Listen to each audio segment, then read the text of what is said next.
Hi viewers, welcome to ஆத்து சமையல். இன்னைக்கு பாத்தீங்கன்னா நரசிம்ம ஜெயந்தி. இன்னைக்கு நான் காத்தால என்ன பண்ணிருக்கேன் அப்படின்றத நீங்க பாருங்க. இது நீங்க பார்க்கிறது வெந்தயம் வந்து ஸ்டீம் குக் நான் பண்றேன். வெந்தயம் வந்து முளைக்கட்டி நான் வந்து இந்த மாதிரி நான் பண்ணியிருக்கேன். ஒரு 7 minutes வேக வச்சு எடுத்தீங்கன்னா நீங்க போதும். இதை வந்து உசிலி மாதிரி நான் பண்றேன். இது வந்து தோரம்பருப்பும் கடலைப்பருப்பும் கொஞ்சம் கொஞ்சம் ஒரு half cup நீங்க 1:1 ரேஷியோல ஊற போட்டு அது வரமிளகா அதுக்கப்புறம் பெருங்காயம் உப்பு போட்டு நீங்கள் அரைச்சி எடுத்து இந்த மாதிரி எண்ணெயில் வதக்கணும். அதுதான் உசிலி. இப்போ பார்த்தீங்கன்னா இந்த வெந்தயத்தை வந்து நான் ஒரு நாள் நைட்டு முழுக்க நான் ஊற போட்டு நான் கிளம்புற அதை வந்து தண்ணியை இருத்துட்டு ஒரு 24 hours நான் வந்து அதை கமுத்து வச்சேன்னா எந்த டப்பாவில் நீங்கள் ஊற போடுறீங்களோ அந்த டப்பாவை நீங்கள் கமுத்து வைக்கலாம், இல்லாட்டி அப்படியே கூட நீங்கள் வைக்கலாம். உங்களுக்கு இந்த 24 hours கழித்து பார்த்தீங்கன்னா இந்த மாதிரி முளைக்கட்டி இருக்கும். ஆஃபீஸ் போகிறவங்களாம் இருந்தீங்கன்னா நீங்கள் அதை வந்து தண்ணியை வெடிச்சிட்டு ஃப்ரிட்ஜில் நீங்கள் வச்சுருங்க. அதுக்கு ஒரு 2-3 days கண்டிப்பாக வேணும். ஒரு 4 days தான் வேணும் முளை கட்டுறதுக்கு. அது ஃப்ரிட்ஜ் உள்ளாரையே நீங்கள் அப்படியே வச்சிட்டிங்கன்னா உங்களுக்கு முளை கட்டிடும். ஸோ இந்த மாதிரி நீங்கள் யூட்டிலைஸ் பண்ணிக்கலாம். இந்த மாதிரி பயிறு வகை எதுவாக இருந்தாலும் சுண்டல் வகையை நான் சொல்கிறேன். எந்த சுண்டல் நீங்கள் ஊற போட்டாலும் அந்த மாதிரி முளை கட்டிடும். ஸோ இந்த மாதிரி முளை கட்டி சாப்பிட்டிங்கன்னா ரொம்பவே உடம்புக்கு நல்லது. இப்போ நீங்கள் பார்க்குறது கத்திரிக்காய் போட்டு நான் குழம்பு பண்ணுறேன். அப்புறம் வந்து பருப்பு ரசம் நான் பண்ணேன். அதுக்கப்புறம் பருப்பு வேக வச்சு எடுத்திருக்கேன் தனியாக. இதுதான் வந்து நான் மார்னிங் ரொட்டீன் எனக்கு நான் பண்ணது இன்னையோட ரொட்டீன் இது. குக்கரில் வந்து சாதமும் பருப்பும் நான் வேக வச்சு எடுத்துட்டேன். நிறைய பேர் கேட்டிருந்தாங்க, எப்போவுமே குழந்தைக்குன்னு வேக வைக்கும்போது கொஞ்சம் மிளகு ஜீரகம் அதுக்கப்புறம் வெந்தயம் அதுக்கப்புறம் நல்லெண்ணெய் ஒரு ஸ்பூன் போட்டு வேக வச்சு எடுத்திங்கன்னா, முக்கியமாக பெருங்காயம் போட்டு வேக வச்சு எடுத்திங்கன்னா ரொம்பவே நல்லது. எல்லா இன்க்ரீடியன்ஸும் அவங்களுக்கு உள்ளுக்கு போகும். உங்களுக்கு அந்த கோல்டெல்லாம் வராமல் தடுக்கும். இந்த மாதிரி ஃப்ரைடே இல்லையா நரசிம்ம ஜெயந்தி, இன்னைக்கு வந்து முந்தின நாளே கொஞ்சம் நம்ம ரெடி பண்ணி வச்சு இன்னைக்கு வந்து பூ போட்டு விளக்கேற்றினோம்னா பூஜை பண்ணுறதுக்கு நமக்கு ரொம்பவே சௌகரியமாக இருக்கும். நரசிம்ம ஜெயந்தி அப்படின்றதுனால அவருடைய ஸ்லோகம்லாம் நம்ம வந்து வாசித்தா ரொம்பவே நல்லது.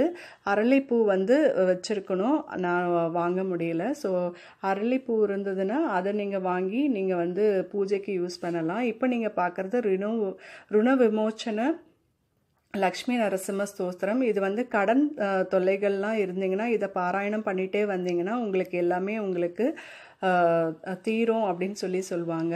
ஸோ இதை வந்து நீங்கள் இந்த புக்கு வாங்கி வச்சு நீங்கள் வந்து பாராயணம் பண்ணலாம்.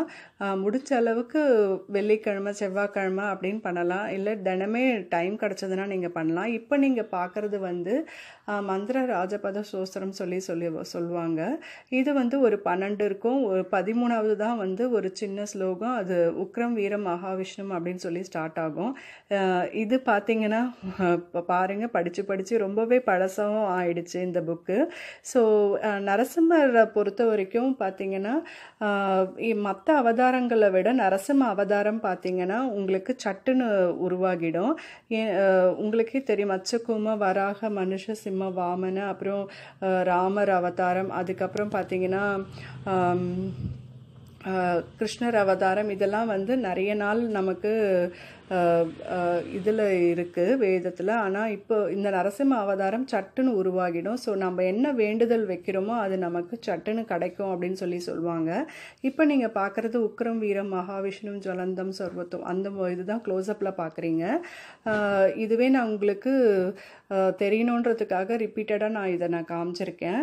ஸோ இதை வந்து நீங்கள் பாராயணம் பண்ணலாம். அப்படி பாராயணம் பண்ண முடியாதவங்க இப்போ க்ளோஸ்அப்பில் உங்களுக்கு தெரியுது பார்த்தீங்களா, அந்த ஒரு 4 வரி ஸ்லோகத்தை மட்டும் கூட நீங்கள் சொன்னாலே போகிறோம்.